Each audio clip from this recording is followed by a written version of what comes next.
आइए परमेश्वर के समीप अपने सिरों को झुकाएं। हे परमेश्वर, अपनी करुणा के अनुसार मुझ पर अनुग्रह कर, अपनी बड़ी दया के अनुसार मेरे अपराधों को मिटा दे। मुझे भली भांति धोकर मेरा अधर्म दूर कर और मेरा पाप छुड़ाकर मुझे शुद्ध कर। मैं तो अपने अपराधों को जानता हूँ और मेरा पाप निरंतर मेरी दृष्टि में रहता है। मैंने केवल तेरे ही विरुद्ध पाप किया और जो तेरी दृष्टि में बुरा है वही किया है, ताकि तू बोलने में धर्मी और न्याय करने में निष्कलंक ठहरे। देख, मैं अधर्म के साथ उत्पन्न हुआ और पाप के साथ अपनी माता के गर्भ में पड़ा। देख, तू हृदय की सच्चाई से प्रसन्न होता है और मेरे मन में ही ज्ञान सिखाएगा। जूफा से मुझे शुद्ध कर तो मैं पवित्र हो जाऊंगा। मुझे धो, मैं हिम से भी अधिक श्वेत बनूंगा। मुझे हर्ष और आनंद की बातें सुना, जिससे जो हड्डियां तूने तोड़ डाली हैं वे मगन हो जाएं। अपना मुख मेरे पापों की ओर से फेर ले और मेरे सारे अधर्म के कामों को मिटा डाल। हे परमेश्वर, मेरे अंदर शुद्ध मन उत्पन्न कर और मेरे भीतर स्थिर आत्मा नए सिरे से उत्पन्न कर। मुझे अपने सामने से निकाल न दे और अपने पवित्र आत्मा को मुझसे अलग न कर। हमारे जीवित महान सामर्थी पिता, धन्यवाद, स्तुति और महिमा के योग्य केवल आप हैं। परमेश्वर पिता, हृदय की गहराई से हम आपको धन्यवाद करते, आपकी तारीफ और महिमा करते इस उत्तम समय के लिए और इस जीवन के लिए कि परमेश्वर आपने एक बहुत ही कीमती समय हमारी जिंदगियों में दिया कि परमेश्वर हम आपके करीब आ सकें। हम आपके नाम को सराहते, आपकी प्रशंसा और महिमा करते, आपके द्वारा दिए गए समय के लिए और जिंदगी के लिए। जब परमेश्वर आपके बेटे और बेटियां फेसबुक के माध्यम से हमारे साथ इस दुआ में शामिल होते हैं, हम सभी को आपके पवित्र सिंहासन के पास लेकर आते कि परमेश्वर ये आराधना स्तुति परमेश्वर आपको हृदय की गहराई से पसंद आए और आपके वचन की सामर्थ परमेश्वर हमारे हृदयों में कार्य करे। आपका वचन पाकर प्रभु हम धन्य हैं कि आपने हमारे जीवन में अपना किया हुआ उद्धार प्रकट किया। आप आज भी कहते हैं, परख कर देखो कि यहोवा कैसा भला है। क्या ही धन्य है वो पुरुष जो आपकी शरण में आना पसंद करता है। प्यारे परमेश्वर पिता, इस पवित्र आराधना को आपके पवित्र और महान नाम में समर्पित करते हुए प्रार्थना को मांगते अपने उद्धार करता मसीह यीशु के नाम से, आमेन।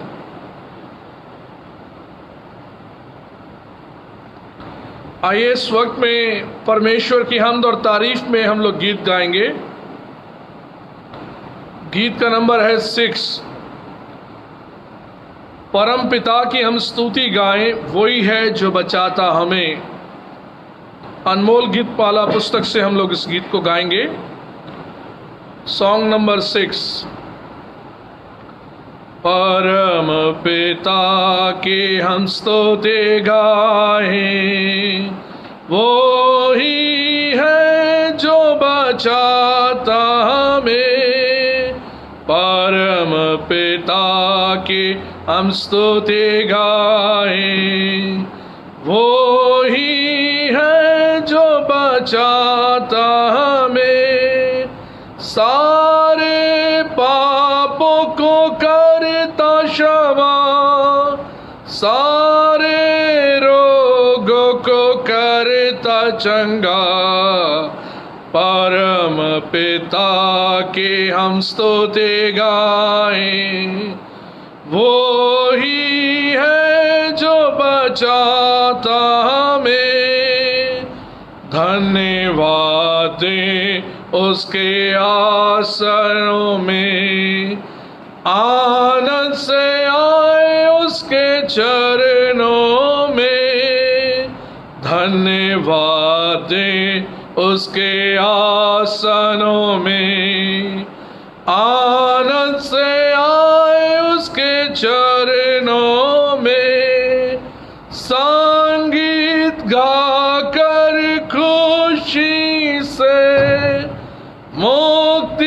चट्टान को जय ललकारे, ए परम पिता के हम स्तुति गाएं।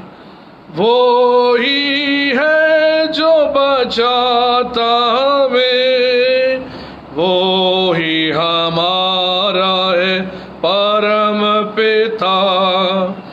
तरस सिखाता है सर्व सदा, वो ही हमारा है परम पिता।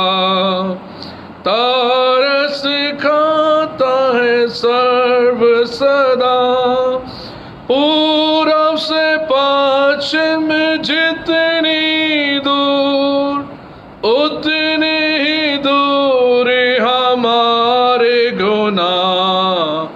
परम पिता की हम स्तुति गाएं। वो ही है जो बचाता हमें, माँ की तरह उसने दे तसल्ली, दुनिया के खतरों में छोड़ा नहीं। माँ की तरह उसने दे तसल्ली, दुनिया के खतरों में छोड़ा नहीं। खालिस दूध कलाम कर दिया और दी हमेशा की जिंदगी। परम पिता के हम स्तुति गाएं। वो ही है जो बचाता हमें, चरवाहे की मानिंद ढूंढा उसने, पापों की किस निकाला हमें। चरवाहे की मानिंद ढूंढा उसने, पापों की किस निकाला हमें। हमको बचाने को जान अपनी दी, ताकि हाथ में हम उसके रहें। परम पिता की हम स्तुति गाएं। वो ही है जो बचाता हमें, घोंसले को बार बार तोड़कर उसने, चाहा किसी के मुड़ना उससे। घोंसले को बार बार तोड़कर उसने, चाहा किसी के मुड़ना उससे। पारों पर उड़ाया उकाब की तरह, ताकि हमको चोट न लगे। परम पिता के हम स्तुति गाएं। वो ही है जो बचाता हमें।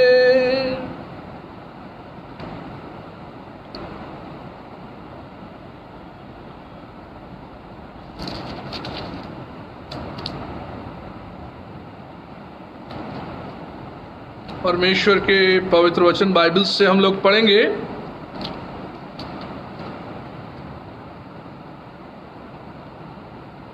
भजन संहिता 34वां अध्याय। बारी बारी से पढ़ने के लिए मेरे साथ आप लोग निकाल लें। साम 34 रिस्पॉन्सिव रीडिंग के रूप में हम इसको पढ़ेंगे और आप अपने घरों में इसे फॉलो करें। साम 34 भजन संहिता 34वां अध्याय।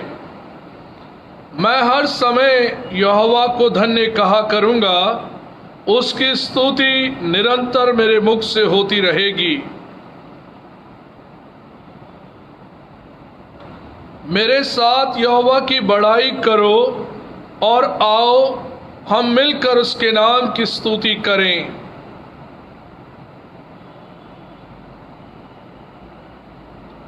जिन्होंने उसकी ओर दृष्टि की उन्होंने ज्योति पाई और उनका मुंह कभी काला न होने पाया। यहोवा के डरवैयों के चारों ओर उसका दूत छावनी किए हुए उनको बचाता है।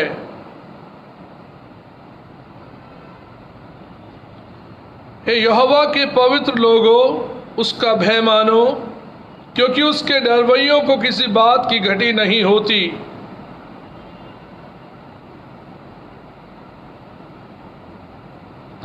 हे लड़कों, आओ मेरी सुनो, मैं तुमको यहोवा का भय मानना सिखाऊंगा।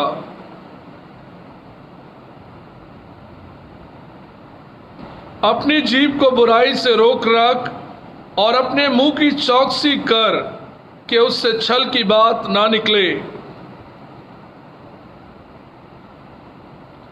यहोवा की आंखें धर्मियों पर लगी रहती हैं और उसके कान भी उनकी दुहाई की ओर लगे रहते हैं।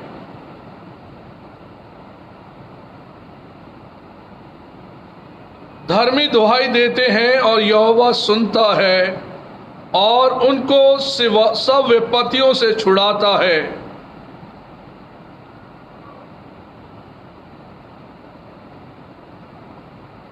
धर्मी पर बहुत सी विपत्तियां पड़ती तो हैं, परंतु यहोवा उसको उन सब से मुक्त करता है।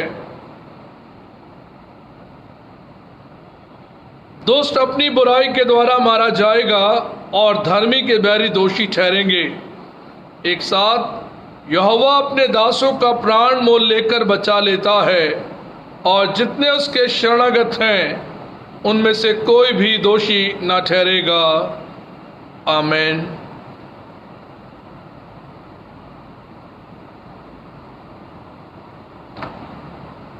आइए इस वक्त में बड़े विश्वास, आदर और भक्ति के साथ परमेश्वर के समीप हम दुआ में चलें और प्रभु का धन्यवाद करें कि परमेश्वर ने हमें बीते दिनों में संभाला, अपनी आशीषों में बढ़ाया, अपना अनुग्रह दिया, अपना प्रेम दिया, अपनी सामर्थ दी।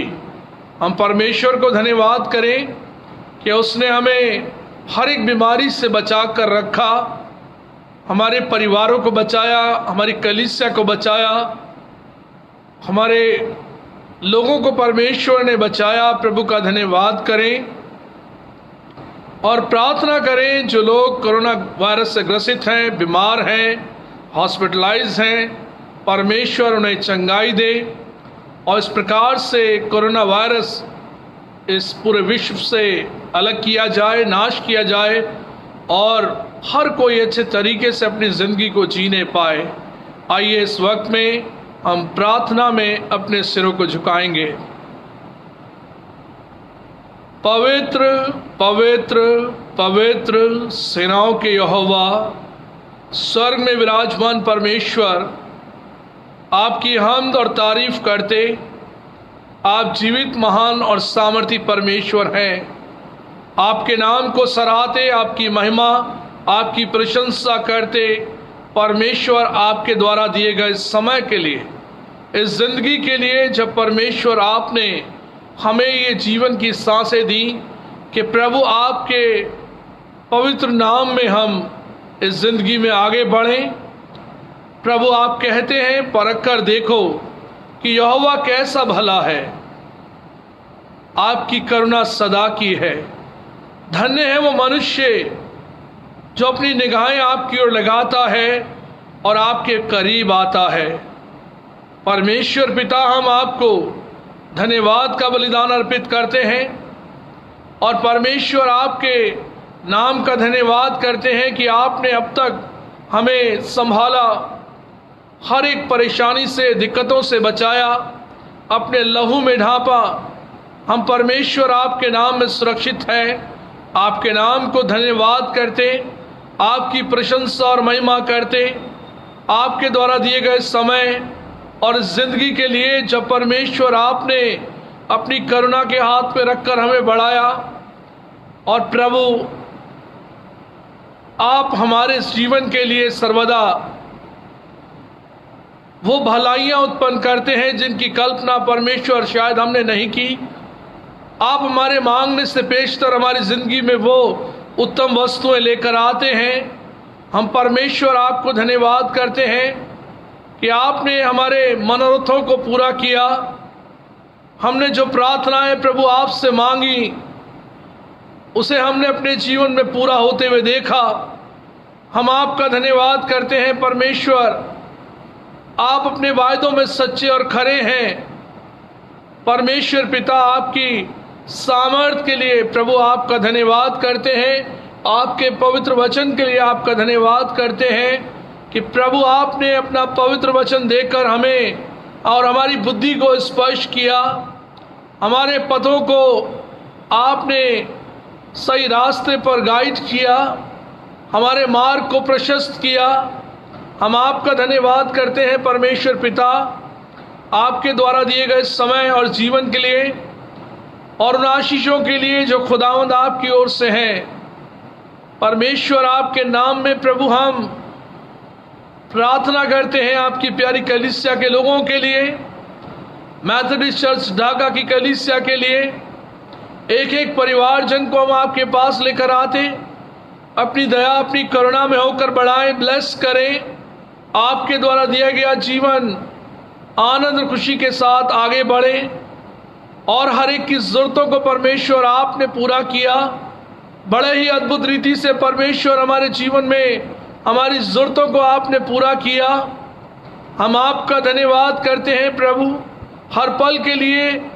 जब परमेश्वर आपके बेटे और बेटियां फेसबुक के माध्यम से आपके कलाम में जुड़ते हैं, इस आराधना का हिस्सा बनते हैं, परमेश्वर आप अपनी सामर्थ के हाथ को बढ़ाइए और हर एक को आप छुएं। परमेश्वर, आपके टच करने से प्रभु हमारी जिंदगियां बदली जाए, वो ट्रांसफॉर्मेशन हमारे जीवन में आए और प्रभु हम आपके वचन के मुताबिक अपनी जिंदगियों में बढ़ाए जाएं।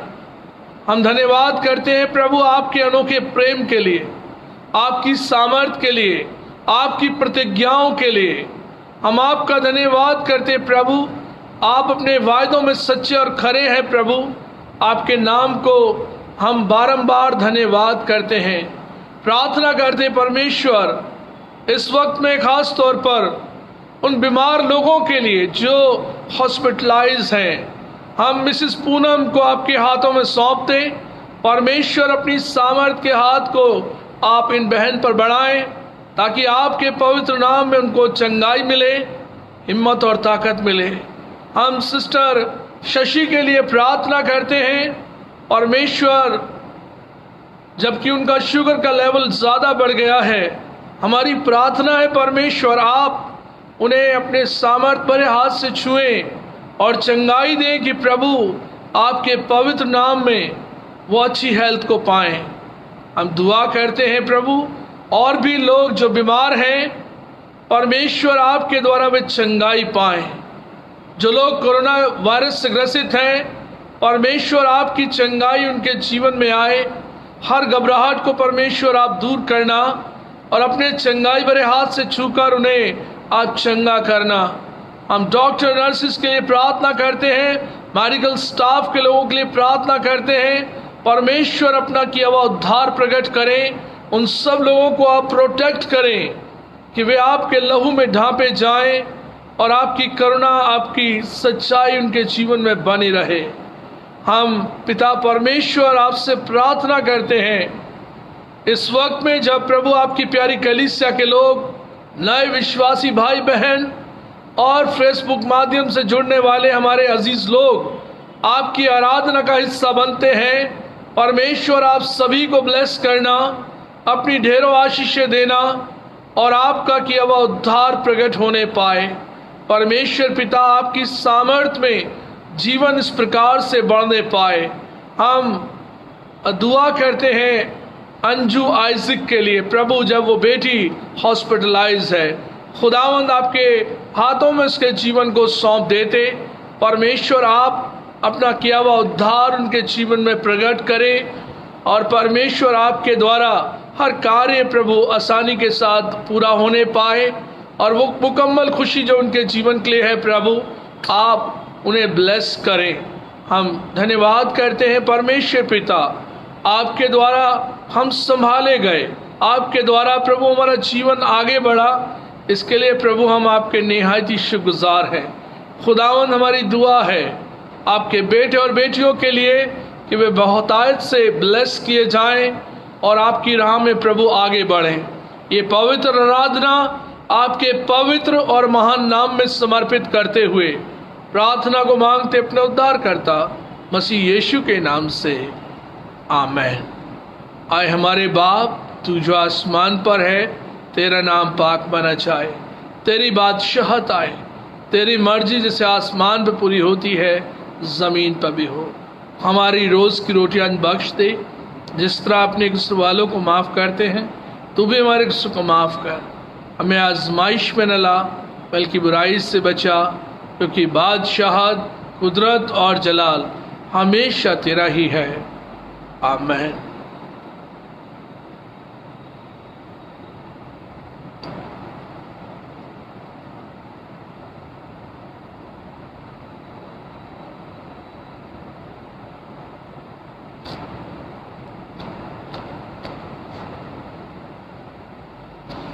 परमेश्वर के पवित्र वचन बाइबल से आप लोग मेरे साथ निकाल लीजिए। यूहन्ना रचित सुसमाचार उसका 8वां अध्याय, उसके 31 पदों से लेकर 38 पदों तक। Gospel according to Saint John chapter 8 verse beginning from 31 to 38। यहां पर इस प्रकार लिखा है, तब यीशु ने उन यहूदियों से जिन्होंने उस पर विश्वास किया था कहा, यदि तुम मेरे वचन में बने रहोगे तो सचमुच मेरे चेले ठहरोगे। तुम सत्य को जानोगे और सत्य तुम्हें स्वतंत्र करेगा। उन्होंने उसको उत्तर दिया, हम तो अब्राहम के वंश से हैं और कभी किसी के दास नहीं हुए, फिर तू कैसे कहता है कि तुम स्वतंत्र हो जाओगे? यीशु ने उनको उत्तर दिया, मैं तुमसे सच सच कहता हूं कि जो कोई पाप करता है वह पाप का दास है। दास सदा घर में नहीं रहता, पुत्र सदा रहता है। इसलिए यदि पुत्र तुम्हें स्वतंत्र करेगा तो तुम सचमुच स्वतंत्र हो जाओगे। मैं जानता हूं कि तुम अब्राहम के वंश से हो, तो भी मेरा वचन तुम्हारे हृदय में जगह नहीं पाता, इसलिए तुम मुझे मार डालना चाहते हो। मैं वही कहता हूं जो अपने पिता के यहाँ देखा है, और तुम वही करते रहते हो जो तुमने अपने पिता से सुना है। परमेश्वर पिता अपने पवित्र वचन के सुने जाने पर अपनी बड़ी आशीष दे, आमीन।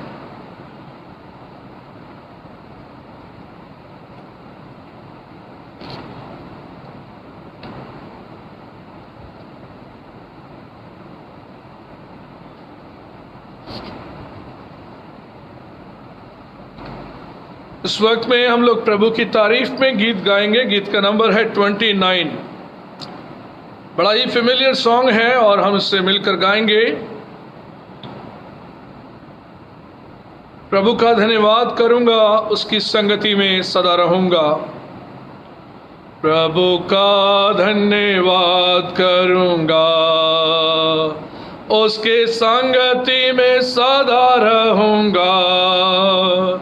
साथ चलूंगा मैं जय जरूर पाऊंगा, साथ चलूंगा मैं जय जरूर पाऊंगा। प्रभु का धन्यवाद करूंगा। ना देगी मुझे दुनिया कभी भी कोई सुख और शांति आराम, ना देगी मुझे दुनिया कभी भी कोई सुख और शांति आराम। मेरे यीशु के साथ धन संगति में सदा मिलती खुशी मुझको। मेरे यीशु के साथ धन संगति में सदा मिलती खुशी मुझको। प्रभु का धन्यवाद करूँगा, उसके संगति में सदा रहूँगा। साथ चलूँगा मैं जय जरूर पाऊँगा, साथ चलूँगा मैं जय जरूर पाऊँगा। प्रभु का धन्यवाद करूँगा। मेरी जिंदगी की हर परेशानी में खुल जाता है आशा का द्वार। मेरी जिंदगी की हर परेशानी में खुल जाता है आशा का द्वार। कभी ना डरूंगा, कभी ना हटूंगा, चाहे जान भी देना पड़े। कभी ना डरूंगा, कभी ना हटूंगा, चाहे जान भी देना पड़े। प्रभु का धन्यवाद करूंगा, उसके संगति में सदा रहूंगा। साथ चलूंगा मैं जय जरूर पाऊंगा, साथ चलूंगा मैं जय जरूर पाऊंगा। प्रभु का धन्यवाद करूंगा। कितना अच्छा है वो, कितना धन्य है वो, यीशु ही मेरे जीवन का साथी। कितना अच्छा है वो, कितना धन्य है वो, यीशु ही मेरे जीवन का साथी।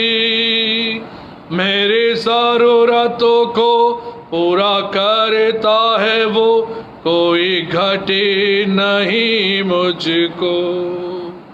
मेरे ज़रूरतों को पूरी करता है वो, कोई घटे नहीं मुझको। प्रभु का धन्यवाद करूँगा, उसके संगति में सदा रहूँगा। साथ चलूँगा मैं जय जरूर पाऊँगा, साथ चलूँगा मैं जय जरूर पाऊँगा। प्रभु का धन्यवाद करूँगा। मेरी आयु के दिन पग जग में सदा तेरी सेवा को पूरी करूँगा। मेरी आयु के दिन पग जग में सदा तेरी सेवा को पूरी करूँगा। एक बाती समान चलता रहूँगा, तेरी महिमा मेरी कामना। एक बाती समान चलता रहूँगा, तेरी महिमा मेरी कामना। प्रभु का धन्यवाद करूँगा, उसके संगति में सदा रहूँगा। साथ चलूँगा मैं जय जरूर पाऊँगा, साथ चलूँगा मैं जय जरूर पाऊँगा। प्रभु का धन्यवाद करूँगा।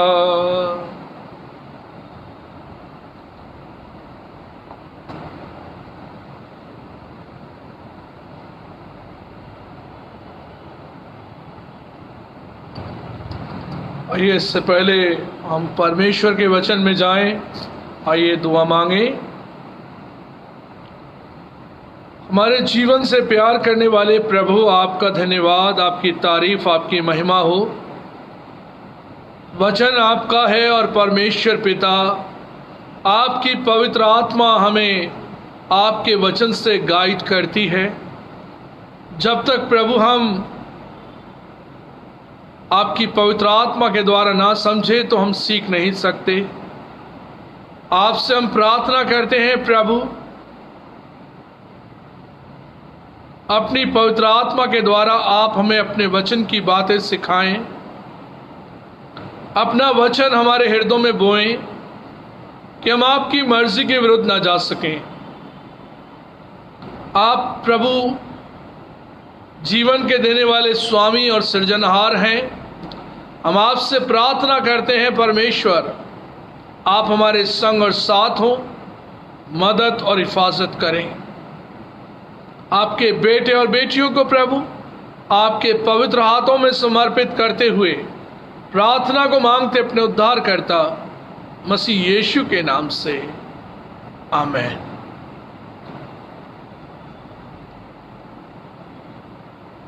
अजीजों, लास्ट टाइम हमने फ्राइडे के दिन में परमेश्वर के वचन से सुना और देखा कि किस प्रकार से परमेश्वर का वचन जो बोया गया,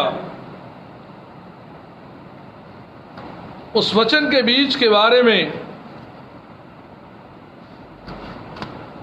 सुना और देखा कि लूका 8 अध्याय 4 पद से लेकर 15 पदों में और मत्ती 13 1 से 9 पदों में हमने इस बात को देखा कि परमेश्वर का वचन किस प्रकार से बोया गया, और यीशु मसीह ने दृष्टांत में इस बात को सिखाया कि जो बीज है वो परमेश्वर का वचन है। और 4 तरह की भूमि का जिक्र किया गया और जिसमें ये बताया गया कि मार्ग के किनारे वे हैं जिन्होंने सुना, तब शैतान ने आकर उनके मन में से वचन उठा लिया और कहीं ऐसा ना हो कि वे विश्वास करें और उद्धार पाएं। एक ऐसी भूमि जहां पर बीज बोया गया है वचन का, और प्रभु ने कहा कि उनके मनों से शैतान वचन को उठा ले जाता है ताकि वे विश्वास ना करें और प्रभु के द्वारा उद्धार ना पालें। और एक भूमि और है जो चट्टान पर के हैं। ऐसी भूमि का जिक्र है जो चट्टान पर है। ऐसे लोग वचन बड़े आनंद से सुनते हैं और अपने में जड़ ना पकड़ने के कारण वे जल्दी से मुरझा जाते हैं और समय आने पर, परीक्षा आने पर बहक जाते हैं। ये ऐसी पथरीली भूमि है जहाँ पर बीज को बोने की बात यीशु मसीह ने कही कि ज़्यादा ज़मीन ना होने से उनकी जड़ें उसमें गहरी नहीं हो पाती हैं, इस कारण वो जल जाती हैं और वो पेड़ सूख जाते हैं। तीसरी भूमि का जिक्र ये बताया गया कि बीज बोया गया और झाड़ियों ने पहले उससे बढ़कर उन पौधों को दबा दिया, और बताया गया है कि ये वे लोग हैं जो सुनते हैं और आगे चलकर चिंता और धन में फंस जाते हैं और जीवन के सुख विलास में फंस जाते हैं और वो फल तक नहीं पहुंचते, उनकी जिंदगियों से फल नहीं आता और दुनिया की चिंताएं, फिक्रें उन्हें घेर लेती हैं कि वो वचन में ना बढ़ सकें। चौथी भूमि के बारे में लिखा है, पर वो अच्छी भूमि के हैं जो वचन सुनकर भले और उत्तम मन से उन्हें संभाले रखते हैं और धीरज से फल लाते हैं। ऐसी भूमि जिसके बारे में प्रभु ने कहा कि वो वचन सुनते हैं और भले मन से उस वचन को संभाले रहते हैं और वे अपने समय में फलते हैं, धीरज से, आराम से उनकी जिंदगी में वो फल आते हैं। और प्रभु ने ये बात मुझे और आपको सिखाई कि हमारे मन से परमेश्वर का वचन उठाने वाला और कोई नहीं बल्कि शैतान है, जो हमारे मनों से परमेश्वर के वचन को चुरा लेता है और हमारे मनों में उसका वचन जगह नहीं पाता है। आज का ये लेसन जो मैंने लिया, यूहन्ना 8 अध्याय उसके 31 पद से लेकर 38 पदों तक, इसमें यहाँ पर बताया प्रभु ने कि जो यहूदियों, जिन लोगों ने प्रभु यीशु पर विश्वास किया था, प्रभु ने उनसे कहा, यदि तुम मेरे वचन में बने रहोगे तो सचमुच मेरे चेले ठहरोगे मेरे वचन में बने रहना बहुत जरूरी है। Abide in me and I in you, मुझ में बने रहो और मैं तुम में। बने रहने की बात जब प्रभु ने कही कि तुम मेरे वचन में बने रहोगे, मेरा वचन तुम्हारे हृदयों में बना रहेगा, तो तुम बहुत सा फल लेकर आओगे। और वो भूमि जो चौथी भूमि बताई गई है, जो वचन धीरज से सुनकर और मन में उसे संभाले रखते हैं, वो बहुत फल लाते हैं। और इसी प्रकार से प्रभु के दास ने भजन संहिता 119 उसके 11वें पद में कहा, मैंने तेरे वचन को अपने हृदय में रख छोड़ा है कि तेरे विरुद्ध पाप ना करूं। राजा दाऊद ने इस वचन की इस गरिमा को बताया, इसकी इंपॉर्टेंस को बताया कि मैंने तेरे वचन को अपने हृदय में रख छोड़ा है कि तेरे विरुद्ध पाप ना करूं। परमेश्वर तेरी चेतावनियों से, तेरे उपदेशों से मैं आनंदित हूं। लोग डांट खाने से तो नाराज हो जाते हैं ना, कोई किसी को डांट दे तो हम लोग नाराज हो जाते हैं। प्रभु कहता है कि मेरा दास कहता है, वो चेतावनियां पाकर भी आनंदित है, बार बार सावधान होने के लिए आनंदित है। राजा दाऊद कहता है, मैं रात रात को उठकर बैठ जाता हूं कि मैंने कहीं अपने जीवन में तेरे प्रति कोई अपराध तो नहीं कर दिया, कोई गुनाह तो नहीं कर दिया, कहीं मैंने तेरी मर्जी को तोड़ तो नहीं दिया। प्रभु का दास हमें सिखाता है कि उस परमेश्वर का जीवित वचन उसकी जिंदगी में है और वो कार्य करता है, फल लेकर आता है, कोई 30 गुना, कोई 60 गुना, कोई 100 गुना फल जब परमेश्वर के दासों की जिंदगी में हम देखते हैं, जब वो वचन को अपने जीवन में इंपॉर्टेंस देते हैं, उस जगह को जिन लोगों ने प्रभु के वचन को अपने हृदय में जगह दी। यिर्मयाह ने कहा कि मानो मैंने वचन को खा लिया, मैंने उसको हजम कर लिया, मुझे शहद से वो मीठा टेस्ट में नजर आया और मैं आनंदित हूं, प्रभु के वचन को मैंने खा लिया है। और इस प्रकार से यिर्मयाह नबी का ये एक्सपीरियंस है कि वो खुदावंद के कलाम को अपनी जिंदगी में उतार लेता है और वो मधु से भी बढ़कर मीठा है। खुदावंद का कलाम मधुर यानी कि हनी यानी कि शहद से भी मीठा है। जब हम प्रभु के कलाम से, वचन से प्यार करते हैं तो वो हमारी जिंदगी में इतना मधुर है, इतना मीठा है कि उसमें हमें आनंद नजर आता है। वो टेस्ट के बारे में बाइबल में लिखा है, the taste and see the Lord is good. चख कर देखो, परख कर देखो, खा कर देखो। इस प्रकार से एक उपमा दी गई है कि उस वचन को, प्रभु को अपने जीवन में चख कर देखने का मतलब है टेस्ट करके देख लो कि वो भला है कि नहीं। और अजीजों, हमारी जिंदगियों में परमेश्वर भला है, उसकी करुणा सदा की है, उसकी भलाई हमारे साथ जुड़ी है और वो परमेश्वर अपनी दया, अपनी करुणा के हाथ को रखता है और हमारी जिंदगी में हमें एनकरेज करता है कि हम अपने जीवन में उस वचन को थामे रहें, उस वचन को संजोए रहें।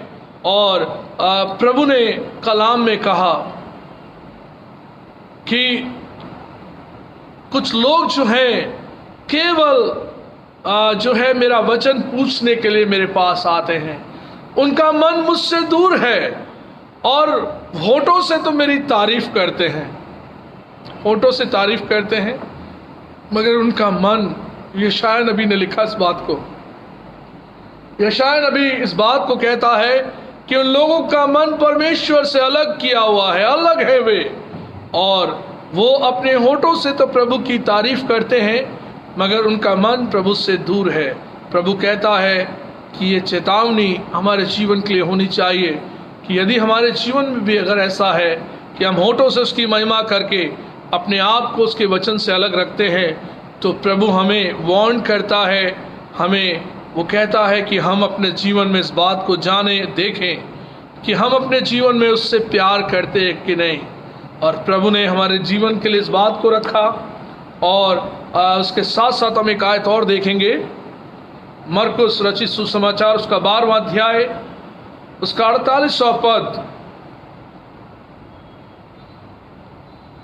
Gospel according to St. Mark chapter 12 verse 48, इसी प्रकार तुम अपनी रीतियों से जिन्हें तुमने ठहराया है परमेश्वर का वचन टाल देते हो और ऐसे ऐसे बहुत से काम करते हो।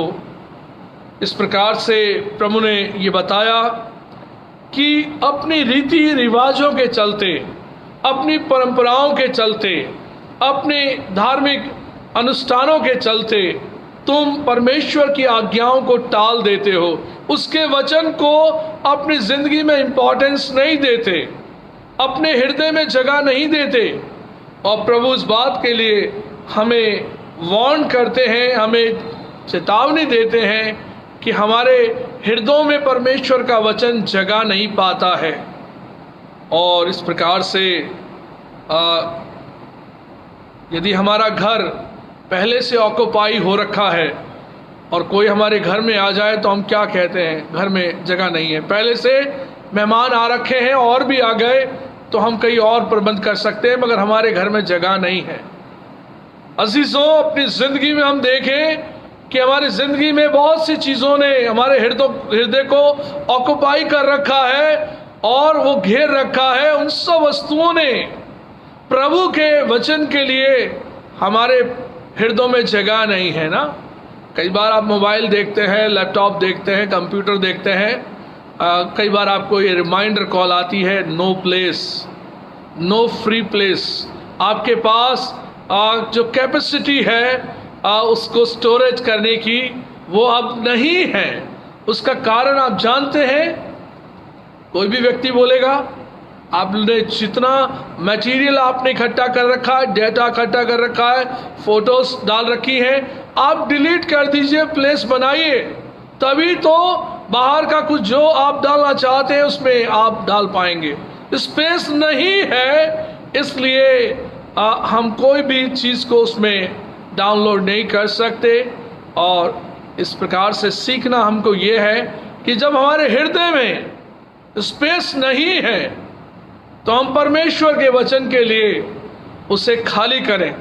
उसे खाली करना होगा, तभी हम परमेश्वर के वचन को डाल पाएंगे, तभी परमेश्वर का वचन हमारे हृदय में जगह पाएगा। और प्रभु ने कहा कि तुम मुंह से मेरा आदर तो करते हो, मगर मेरा वचन तुम्हारे हृदय में जगह नहीं पाता है। और उसका कारण ये है, बाइबल में लिखा है और बताया गया कि तुम्हारा मन जो है सख्त हो जाता है ना कभी कभी। इब्रानियों में लिखा है कि जब परमेश्वर के वचन को सुनो तो अपने हृदय को कठोर ना करना। परमेश्वर का जब वचन तुम्हारे कानों में पड़े तो तुम अपने मन को कठोर ना करना। इब्रानियों उसका 3 अध्याय उसका 7वां और 8वां पद, अतः जैसा पवित्र आत्मा कहता है, यदि आज तुम उसका शब्द सुनो तो अपने मन को कठोर ना करो, जैसा कि क्रोध दिलाने के समय और परीक्षा के दिन जंगल में किया था। प्रभु ने कहा अपने मन को कठोर ना करो। और उसी के साथ साथ फिर एक और जगह लिखा है, इब्रानियों 3 अध्याय उसके 15वें पद में, और जैसा कहा जाता है, यदि आज तुम उसका शब्द सुनो तो अपने मनों को कठोर ना करो, जैसा कि क्रोध दिलाने के समय किया था।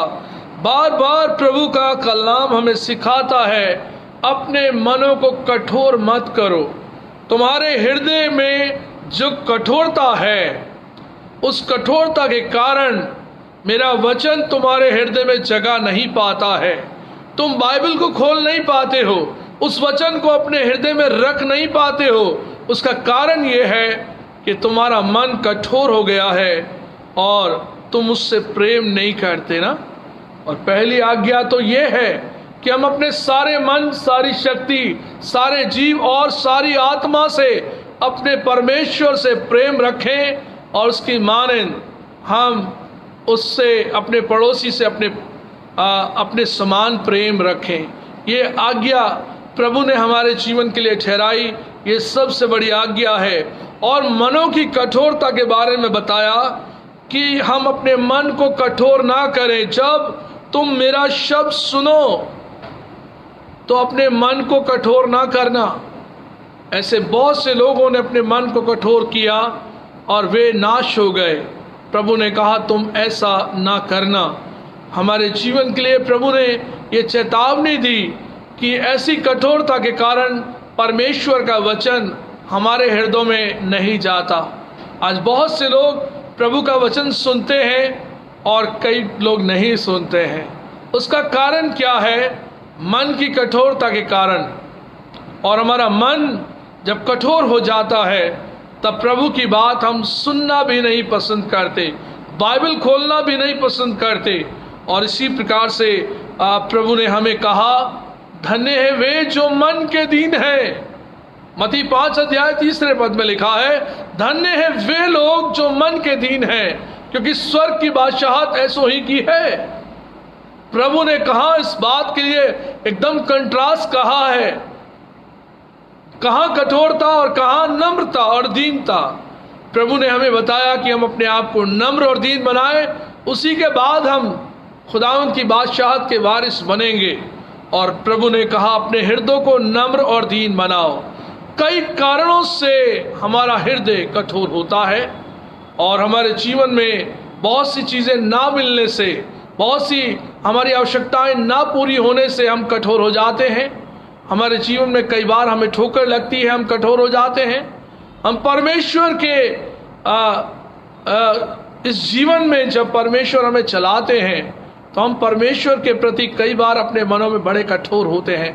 लोगों को नजर नहीं आता, वे लोग सोचते हैं कि बड़ा धर्मी है, ये बहुत अच्छा प्रार्थना करने वाला है।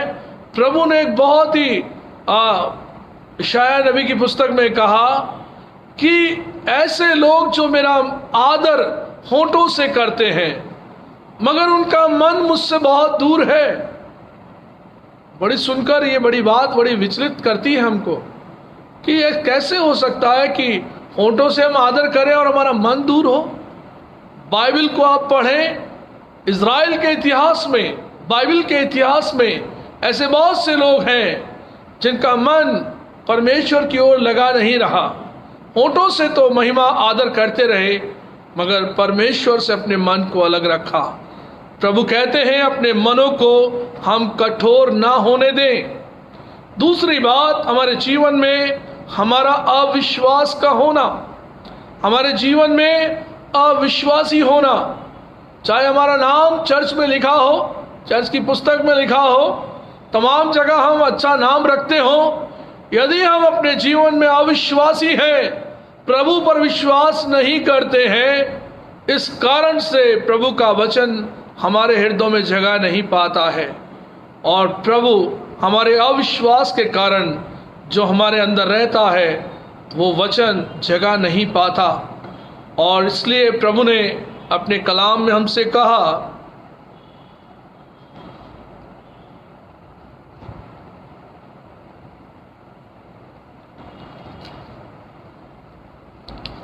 यूहन्ना की पहली पत्री उसका 3 अध्याय उसका 8वां 9वां और 10वां पद हम पढ़ेंगे। यूहन्ना की पहली पत्री 3 अध्याय 8वां 9वां और 10वां पद। जो कोई पाप करता है वह शैतान की ओर से है, क्योंकि शैतान आरंभ ही से पाप करता आया है। परमेश्वर का पुत्र इसलिए प्रकट हुआ कि शैतान के कामों को नाश करे। जो कोई परमेश्वर से जन्मा है वह पाप नहीं करता, क्योंकि उसका बीज उसमें बना रहता है और वह पाप कर ही नहीं सकता, क्योंकि परमेश्वर से जन्मा है। इसी से परमेश्वर की संतान और शैतान की संतान जाने जाते हैं।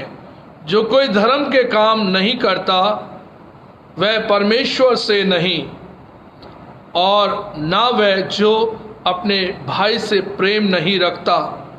परमेश्वर के कलाम में हमको बताया गया कि जो पाप करता है वो पाप का दास हो जाता है और वो शैतान की ओर से गाइडेड है, शैतान की ओर से वो आगे बढ़ रहा है और उसके जीवन में शैतानी शिक्षाओं ने वो स्थान ले लिया है, जिसके कारण से वो विश्वास नहीं करता है। और उसका कारण ये है, लिखा है कि वो बीज जो मार्ग के किनारे गिरे और शैतान ने उससे चुग लिया। और इसलिए कि लोग विश्वास करें और उद्धार पाएं, और वो जानता है कि इस दुनिया में परमेश्वर पिता ने हम सब के लिए इस बात को रखा कि यूहन्ना 3:16 को जब हम पढ़ते हैं, क्योंकि परमेश्वर ने जगत से ऐसा प्रेम रखा क्योंकि उसने अपना इकलौता पुत्र दे दिया, ताकि जो कोई इस पर विश्वास करे वो नाश ना हो परंतु अनंत जीवन पाए। शैतान जानता है कि जिस समय इंसान प्रभु यीशु पर विश्वास करता है वो उस उद्धार को पाएगा, वो नाश नहीं होगा। इसलिए वो इंसान के हृदय में अविश्वास को उत्पन्न करता है। और इसी उदाहरण को बाइबल में हम देखते हैं कि जब परमेश्वर ने आदम और हव्वा से कहा इस फल को खाना नहीं, और शैतान ने उससे कहा कि जिस रोज तुम इस फल को खाओगे तुम्हारी आंखें खुल जाएंगी और तुम परमेश्वर के तुल्य हो जाओगे। ये बात हमारे जीवन में सीखने के लिए हमको है कि किस प्रकार से पाप को जन्म देने वाली बात, परमेश्वर के प्रति अविश्वास को प्रकट करने वाली बात शैतान के द्वारा आदम और हव्वा के जीवन में लाई गई।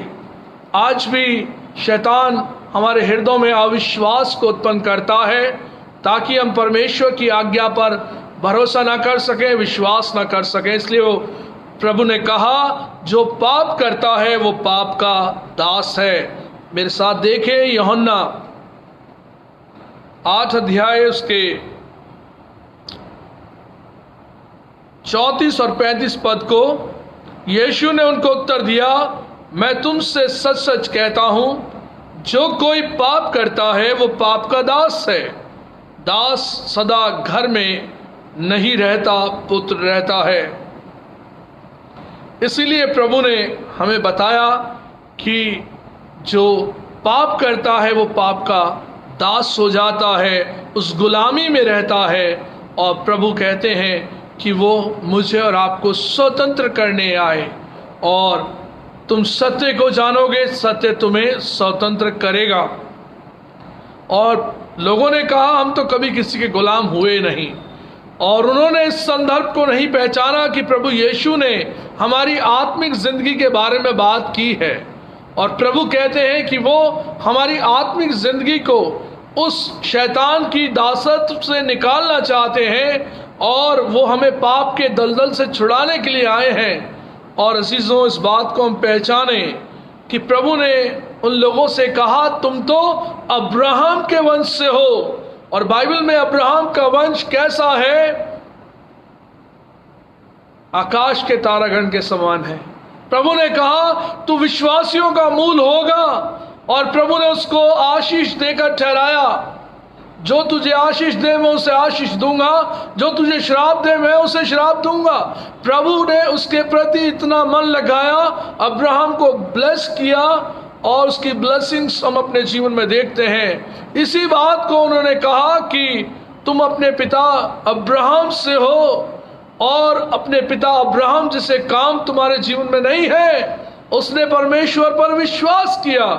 जब उसके पास औलाद नहीं थी उसने परमेश्वर पर विश्वास किया, और ये विश्वास उसके लिए धार्मिकता गिना गया। और प्रभु कहता है कि तुम अब्राहम के वंश के हो, तब भी मेरा वचन तुम्हारे हृदयों में जगह नहीं पाता।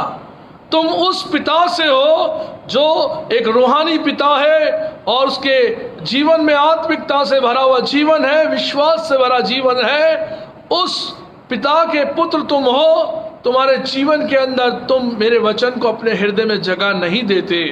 और आज इस कॉन्टेक्स्ट को हम देखते हैं, मन की कठोरता। दूसरी बात, अविश्वास का होना, परमेश्वर पर विश्वास का ना होना हमारे जीवन के अंदर हमारे परमेश्वर के वचन को हम जगह नहीं दे पाते हैं। आज बहुत से लोग आज दुनिया के बनाए हुए नियमों में, आज बनाई हुई दुनिया की शिक्षाओं में अपने आप को आगे बढ़ाते हैं और दुनिया की उन सब चीज़ों में आज जुड़कर अपने आप को, आनंद को ढूंढते हैं। परमेश्वर की सच्ची बातों से उन्होंने अपने आप को अलग कर लिया है। और प्रभु का वचन कहता है, आप मेरे साथ निकालें भजन संहिता 119वां अध्याय,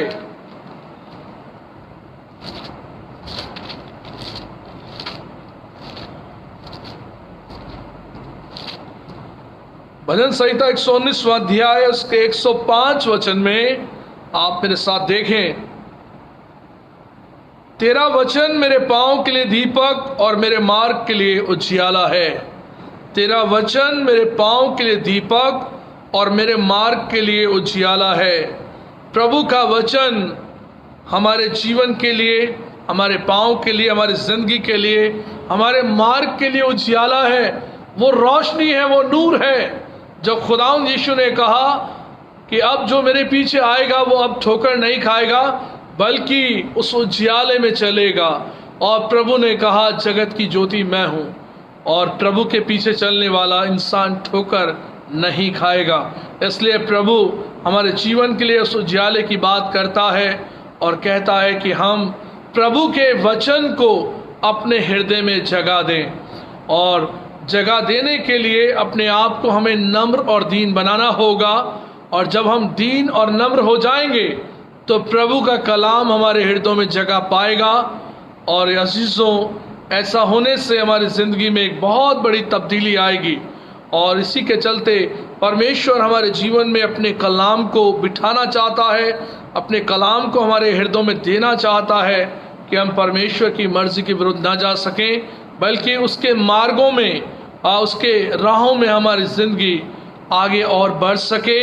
वो ऐसा हृदय चाहता है जब हमारा हृदय जो परमेश्वर के वचन को सुनकर उस कलाम को अपने हृदय में रखने वाला बन सके। और जैसा पतरस ने प्रचार किया, प्रेरितों के काम 2 अध्याय को जब हम पढ़ते हैं कि जब पतरस ने खड़े होकर प्रचार किया तो लिखा है लोगों के हृदय छिद गए और उन्होंने कहा कि हम उद्धार पाने के लिए क्या करें।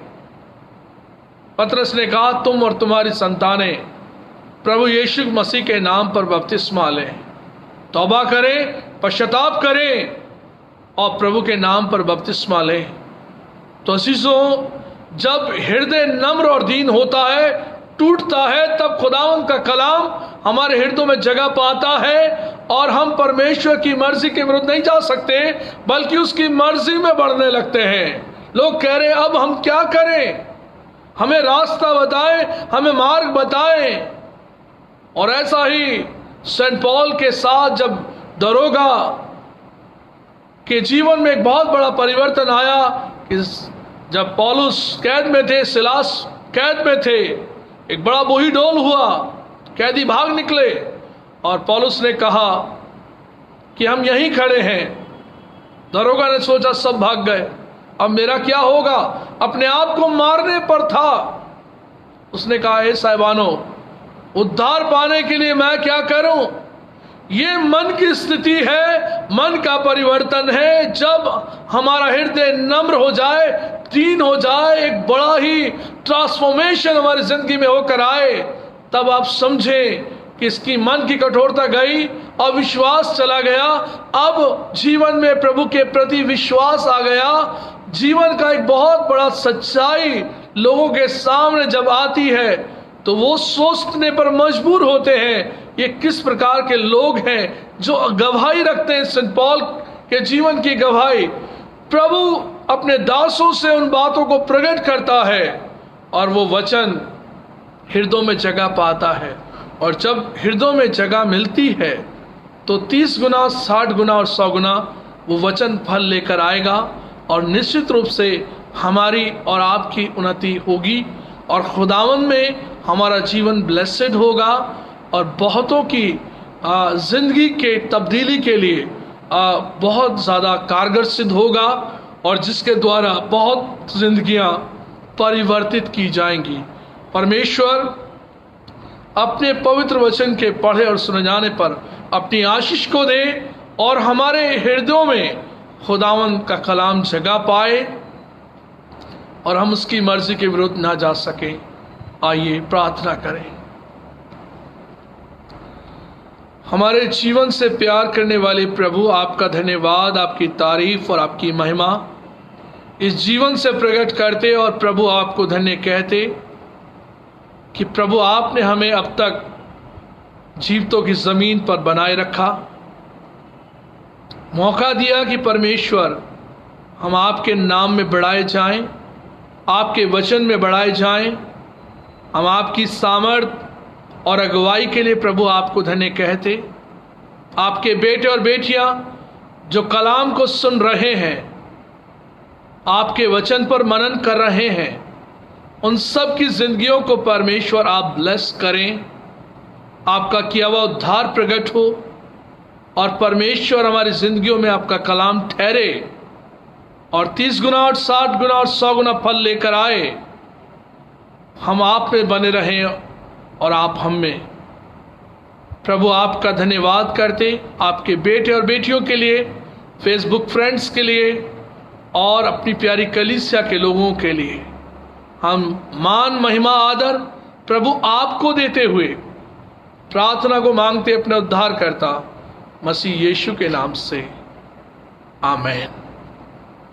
अब हमारे खुदावंद यीशु मसीह का फजल, खुदा बाप की मोहब्बत और पाक रूह की रिफ़ाकत और शराकत हम सब के साथ अब से लेकर हमेशा तक होती रहे, आमीन।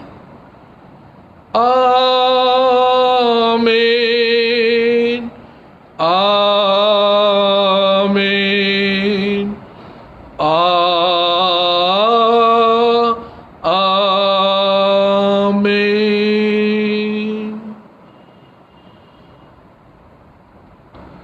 आप सभी को जय मसीह की। परमेश्वर आप सबको ब्लेस करे और अपनी महिमा के कार्यों के लिए इस्तेमाल करे। हमारी आने वाली रविवार की सर्विस सुबह 10:30 बजे होगी।